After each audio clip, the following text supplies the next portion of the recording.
ನಮಸ್ಕಾರ. ಇವತ್ತು ನಾವು ನೋಡ್ತಾ ಇರೋದು ಸುಲಭ ಹಸ್ತಬರಹ ಅಭ್ಯಾಸಗಳು ಅಂತ ಕೆಲವು ಮೂಲ ಲೇಖನಗಳನ್ನು ಆಧರಿಸಿ ಕೈ ಬರಹ ಚೆನ್ನಾಗಿ ಮಾಡ್ಕೊಳ್ಳೋಕೆ ಕೆಲವು ಸುಲಭವಾದ ಆನಂದ ಕೊಡುವಂಥ ದಾರಿಗಳನ್ನ ನೋಡೋಣ ಅಲ್ವಾ? ದಿನಾ ಮಾಡೋಕ್ಕಾಗುವಂಥ ಕೆಲವೊಂದು ಟೆಕ್ನಿಕ್ಸ್. ಹೌದು, ಖಂಡಿತ. ಅಂದವಾದ ಕೈಬರಹ ಅಂದ್ರೆ ಬರೀ ನೋಡೋಕ್ ಚಂದ ಅಂತಲ್ಲ. ಅದು ಹೇಗಂದ್ರೆ ಸ್ಪಷ್ಟವಾಗಿ ಬರೆಯೋದ್ರಿಂದ ನಮ್ಮ ಆಲೋಚನೆಗಳು ಕೂಡ ಸ್ವಲ್ಪ ತಿಳಿಯಾಗುತ್ತೆ. ನಮ್ಮ ಭಾವನೆಗಳನ್ನು ವ್ಯಕ್ತಪಡಿಸೋಕೆ ಸಹಾಯ ಆಗುತ್ತೆ. ಒಂಥರ ನಮ್ಮ ಮನಸ್ಸಿನ ಕನ್ನಡಿ ಇದ್ದ ಹಾಗೆ. ಹೌದು ಹೌದು. ಸರಿ, ಹಾಗಾದ್ರೆ ಮೊದಲನೇದಾಗಿ ಲೇಖನಗಳಲ್ಲಿ ಹೇಳಿರೋ ಹಾಗೆ ದಿನಚರಿ ಬರೆಯೋದು, ಜರ್ನಲಿಂಗ್. ಪ್ರತಿದಿನ ನಮ್ಮ ಯೋಚನೆಗಳನ್ನ, ನಡೆದ ಘಟನೆಗಳನ್ನ ಬರಿತಾ ಹೋದ್ರೆ ಕೈಬರಹಕ್ಕೆ ವ್ಯಾಯಾಮ ಸಿಗುತ್ತೆ ಅಂತಾರೆ. ಆದ್ರೆ ಅದರ ಆಳವಾದ ಲಾಭ ಏನು? ಒಂದು ಸ್ಥಿರತೆ ತಂದುಕೊಡುತ್ತೆ. ಹೌದು, ಒಂದು ರೆಗ್ಯುಲಾರಿಟಿ. ಒತ್ತಡ ಇಲ್ಲದೆ ಸಹಜವಾಗಿ ಬರೆಯುವಾಗ ಕೈ ಬರಹದ ಮೇಲೆ ಒಂಥರ ಹಿಡಿತ ಬರುತ್ತೆ. ಇನ್ನೊಂದೇನು ಅಂದ್ರೆ ಕೀಬೋರ್ಡ್ ಮೇಲೆ ಟೈಪ್ ಮಾಡೋದಕ್ಕೂ ಕೈಯಲ್ಲಿ ಬರೆಯೋದಕ್ಕೂ ವ್ಯತ್ಯಾಸ ಇದೆ. ಕೈಯಲ್ಲಿ ಬರೆಯುವಾಗ ನಮ್ಮ ಆಲೋಚನೆಗಳು ಸ್ವಲ್ಪ ನಿಧಾನವಾಗಿ, ಹೆಚ್ಚು ಸ್ಪಷ್ಟವಾಗಿ ರೂಪುಗೊಳ್ಳುತ್ತೆ ಅನ್ನೋ ನಂಬಿಕೆ ಇದೆ.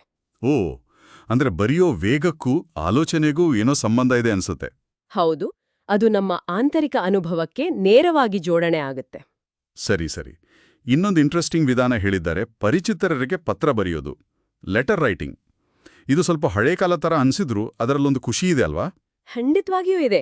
ಪತ್ರ ಬರೆಯೋದ್ರ ಪ್ರಾಕ್ಟಿಕಲ್ ಇಂಪಾರ್ಟೆನ್ಸ್ ತುಂಬಾ ದೊಡ್ಡದು. ನಾವು ಬೇರೆಯವರಿಗಾಗಿ, ಅಂದ್ರೆ ಓದುಗರಿಗಾಗಿ ಬರಿತಾ ಇದೀವಿ ಅನ್ನೋ ಒಂದು ಅರಿವು ಇರುತ್ತಲ್ಲ, ಆಗ ಸಹಜವಾಗಿ ನಮ್ಮ ಬರವಣಿಗೆ ಸ್ಪಷ್ಟವಾಗಿರ್ಬೇಕು, ಓದಕ್ಕೆ ಸುಲಭವಾಗಿರ್ಬೇಕು ಅನ್ನೋ ಕಾಳಜಿ ಬರುತ್ತೆ. ಹೌದು, ಬೇರೆಯವರು ಓದಬೇಕು ಅಂದಾಗ ಅಕ್ಷರಗಳ ಬಗ್ಗೆ ಗಮನ ಹೋಗೇ ಹೋಗುತ್ತೆ. ಅದೇ, ಇದು ನಮ್ಮ ಅಕ್ಷರಗಳನ್ನ ಸುಧಾರಿಸಕ್ಕೆ ಒಂದು ಮೋಟಿವೇಶನ್ ಕೊಡುತ್ತೆ. ಅಭ್ಯಾಸಕ್ಕೆ ಒಂದು ನೈಜವಾದ ಉದ್ದೇಶ ಸಿಕ್ಕ ಹಾಗೆ. ಹಾಗಾದ್ರೆ ಬರವಣಿಗೆಯ ಉದ್ದೇಶನೇ ಅದರ ಕ್ವಾಲಿಟಿನ ಸ್ವಲ್ಪ ನಿರ್ಧರಿಸುತ್ತೆ ಅನ್ನೋ ಹಾಗಾಯ್ತು. ಸರಿ, ಇನ್ನು ಅಕ್ಷರಗಳ ಶೈಲಿ, ಅಂದ, ಅದರ ಮೇಲೆ ಫೋಕಸ್ ಮಾಡೋ ವಿಧಾನ, ಅಂದ್ರೆ ನಮಗಿಷ್ಟವಾದ ಕೋಡ್ಸು, ಕವಿತೆ, ಪುಸ್ತಕದ ಸಾಲುಗಳನ್ನು ಕಾಪಿ ಮಾಡೋದು, ಇದು ಹೇಗೆ ಕೆಲಸ ಮಾಡುತ್ತೆ? ಸುಮ್ಮನೆ ನೋಡಿ ಬರೆಯೋದ್ರಿಂದ ಅಷ್ಟೊಂದು ಸುಧಾರಣೆ ಆಗತ್ತಾ? ಖಂಡಿತ ಆಗುತ್ತೆ. ನಕಲು ಮಾಡೋದು ಅಂದ್ರೆ ಅದು ಒಂದು ಪವರ್ಫುಲ್ ಲರ್ನಿಂಗ್ ಟೆಕ್ನಿಕ್. ಇಲ್ಲಿ ನಾವು ಬರೀ ಪದಗಳನ್ನ ಬರೆಯೋದಿಲ್ಲ, ಬದಲಾಗಿ ಅಕ್ಷರಗಳ ಆಕಾರ, ಗಾತ್ರ, ಅವುಗಳ ನಡುವಿನ ಅಂತರ ಮತ್ತೆ ಒಟ್ಟಾರೆ ಸ್ಟ್ರಕ್ಚರ್ ಹೇಗಿದೆ ಅಂತ ಗಮನಿಸ್ತೀವಿ. ಇದು ಒಂಥರ ಮಿಮಿಕ್ರಿ, ಅಂದ್ರೆ ಅನುಕರಣೆ. ಒಂದು ಒಳ್ಳೆ ಮಾದರಿನ ನೋಡಿ ಪ್ರಾಕ್ಟೀಸ್ ಮಾಡೋದ್ರಿಂದ ನಮ್ಮ ಕೈ ಮತ್ತೆ ಕಣ್ಣಿಗೆ ಆ ಅಚ್ಚುಕಟ್ಟುತನ ರೂಢಿಯಾಗುತ್ತೆ. ಅಂದ್ರೆ ಮೆಕ್ಯಾನಿಕಲ್ ಆಗಿ ಕಾಪಿ ಮಾಡೋದಲ್ಲ. ಅಲ್ಲ, ಗಮನ ಇಟ್ಟು ಮಾಡೋದು, ಡೆಲಿಬ್ರೇಟ್ ಪ್ರಾಕ್ಟೀಸ್ ಅಂತಾರಲ್ಲ, ಆ ಥರ. ಗೊತ್ತಾಯ್ತು. ಈಗ ಕೆಲವೊಂದ್ಸಾರಿ ಕೆಲವು ಅಕ್ಷರಗಳು ಅಥವಾ ಪದಗಳು ಸ್ವಲ್ಪ ಕಷ್ಟ ಕೊಡ್ತಾ ಇರುತ್ತಲ್ವಾ, ನಮ್ಗೆ ಸರಿ ಬರೋದಿಲ್ಲ. ಅಂಥದ್ದಕ್ಕೆ ಏನ್ ಮಾಡ್ಬೋದು? ಅದಕ್ಕಾಗಿ ಪ್ರಾಕ್ಟೀಸ್ ಶೀಟ್ಸ್ ಅಂತ ಇರೋದು, ಅಭ್ಯಾಸ ಹಾಳೆಗಳು. ಇವು ನಿರ್ದಿಷ್ಟ ಚಾಲೆಂಜ್ಗಳನ್ನ ಓವರ್ಕಮ್ ಮಾಡಕ್ಕೆ ಹೆಲ್ಪ್ ಮಾಡುತ್ತೆ.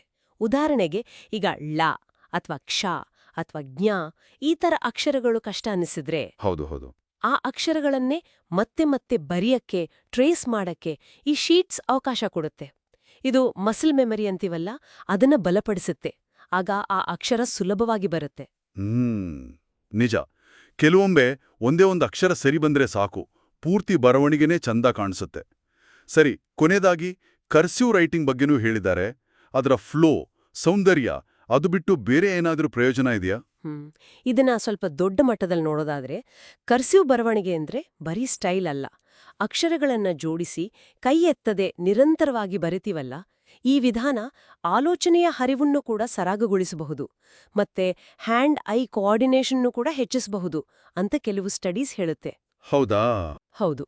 ಬರವಣಿಗೆಯ ಫ್ಲೂಯೆನ್ಸಿಗೂ ಆಲೋಚನೆಯ ಫ್ಲೂಯೆನ್ಸಿಗೂ ಏನೋ ಒಂದು ಸಂಬಂಧ ಇರಬಹುದು. ಹಾಗಾದ್ರೆ ಈ ಎಲ್ಲ ವಿಧಾನಗಳನ್ನ ನೋಡಿದಾಗ ಕೈಬರಹ ಸುಧಾರಿಸೋದು ಅಂದ್ರೆ ಅದೇನೋ ಬೋರೋಡ್ಸೋ ಕೆಲಸ ಆಗ್ಬೇಕು ಅಂತೇನಿಲ್ಲ.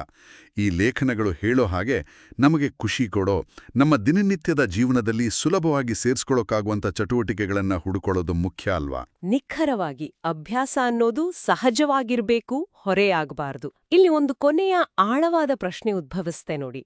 ಬರೀ ಸ್ಪಷ್ಟವಾಗಿ ಓದೋ ಹಾಗೆ ಬರೆಯೋದನ್ನ ದಾಟಿ ನಾವು ಕೀಬೋರ್ಡಲ್ಲಿ ಟೈಪ್ ಮಾಡೋ ಬದಲು ಕೈಯಿಂದ ಬರೆಯೋ ಆ ದೈಹಿಕ ಕ್ರಿಯೆಯನ್ನೇ ಕಾನ್ಷಿಯಸ್ ಆಗಿ ಪ್ರಾಕ್ಟೀಸ್ ಮಾಡಿದಾಗ ಅದು ನಮ್ಮ ಆಲೋಚನಾ ಕ್ರಮ ಮಾಹಿತಿಯನ್ನ ನಾವು ಗ್ರಹಿಸೋ ರೀತಿ, ಅದನ್ನ ಪ್ರಾಸೆಸ್ ಮಾಡೋ ರೀತಿಯ ಮೇಲೆ ಹೇಗೆ ಬೇರೆ ತರ ಪ್ರಭಾವ ಬೀರಬಹುದು? ಇದ್ರ ಬಗ್ಗೆ ಯೋಚಿಸೋದು ಸ್ವಾರಸ್ಯಕರ ಅನ್ಸುತ್ತೆ.